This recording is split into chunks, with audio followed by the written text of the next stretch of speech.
Binabash mo! Ganda ka!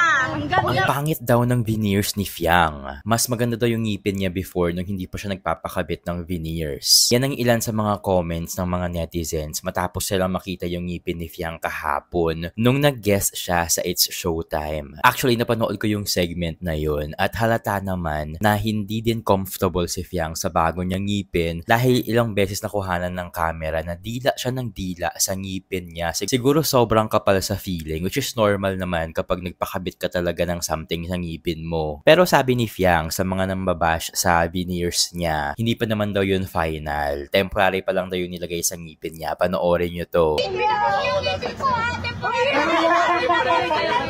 Binabash mo! Ganda ka! Ang ganda pa din! Sabi nga, bungal, gandang